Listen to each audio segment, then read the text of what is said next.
Our very first speaker tonight is Ken Paulson, who runs the media and entertainment program at MTSU. He's got an incredible resume before that. He ran the First Amendment Center. He was a former editor of the USA Today. This guy is badass, and he's the one that is responsible for all the camera work, and I'm going to let him come up here and tell a little bit about his story as well as what's going on at MTSU. Ladies and gentlemen, Ken Paulson.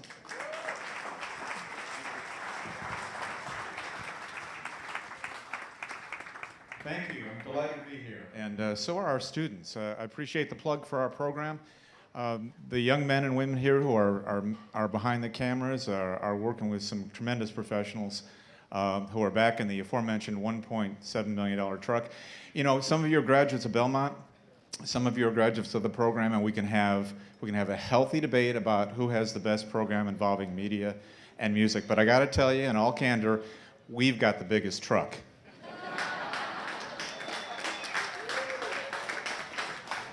Don't forget that. So anyway, we're delighted to be here because this entire event is about fresh ideas. And I want to share a couple things with you today about both our new and rebooted college. It used to be called the College of Mass Communication, and effective, about 24 hours ago, it became the College of Media and Entertainment. You see the new logo there. First of all, thank you for giving a shout out to MTSU, but I want to see how many of you are actually graduates of MTSU. Raise your hands, please. Okay. Would a number of you consider enrolling? We have a fabulous, fabulous in-state tuition, and age is no obstacle. So I wanted to also thank, first of all, Professor Bob Gordon, Mark Parrish, and Mike Forbes. They're back in that truck providing the kind of professional guidance our students actually do so well with. I want to make sure that their good work is acknowledged all night. I also want to let you know that these are high-quality cameras they're using tonight. And you may be sitting there in the shadows, but these are high-quality cameras. And I share that with you in case your life involves an outstanding warrant. You should want to move back deep into the room if that's the case. I want to do two things in the next 5 minutes. First of all, I just want to celebrate the fact that we've got a new and contemporary name. The reason we changed the name of the college is probably pretty self-evident and was certainly overdue. The era of mass communication has passed. And I have to tell you, as a former editor of USA Today, which was the most mass of mass publications, I mean, we had about 7 million readers worldwide. It kind of breaks my heart because I thought it was a really good thing when everybody read the same news and enjoyed the same Who album. We had a common culture, but that's not the case anymore. And we cannot educate as though it were the culture today. We've got to educate the way the real world is today, and that is a world of targeted marketing, tailored content, and strategic audience building, and all of you in this room know that. The best news is that while traditional media have been buffeted by the digital revolution, there is more appetite, more demand for content in news and entertainment than any time in history.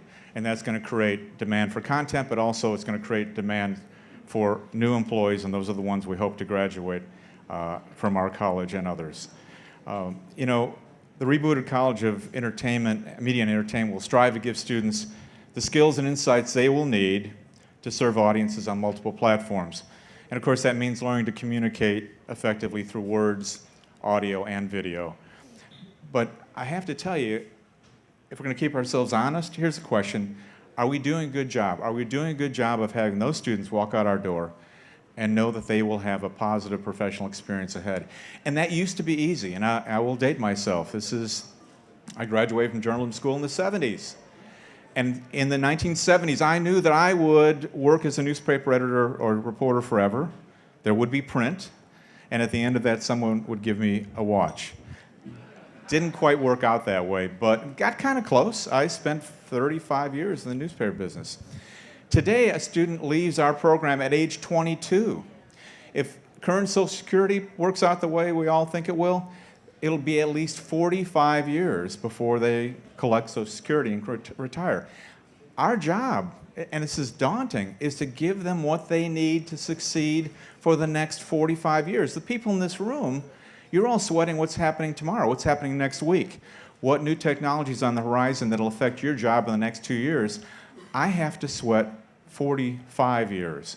And so there's been a revelation for those of us in higher education, those of us who work with the next generation of media and music professionals.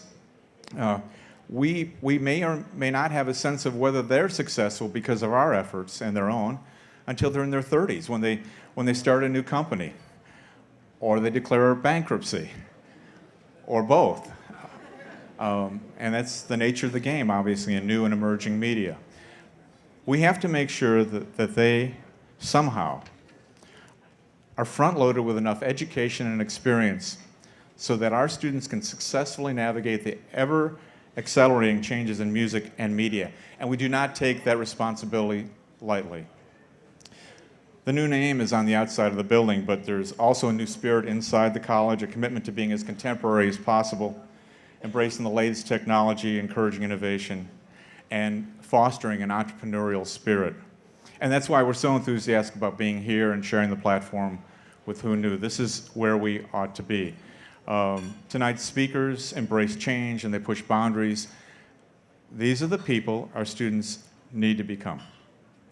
And in fact, the people in this audience are largely the role models they should have. Not all of you, mind you, but a good number of you.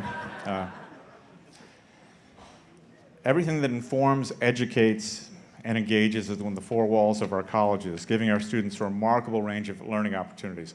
But I have to tell you, the most important traits we can instill in our students are twofold. We need to make sure that they are not afraid of change, that they in fact have a high comfort level with change. And secondly, that they feel that technology is an asset, a good thing, not something to be feared, something that will make their lives and their careers more rich and rewarding. And so while earlier generations left college with a pretty good sense of how their careers would unfold, there's no one path anymore, and all of you know that. It's no longer possible to work for a single company all your life. There will be multiple jobs on multiple platforms using technology that has not yet been invented. If we do our jobs right, our students should be exhilarated by the pace of change, not intimidated by it. And in the end, our graduates need to be able to look to the future and say, you know what, I don't know what's coming down the pike, but bring it on. Thank you all very much.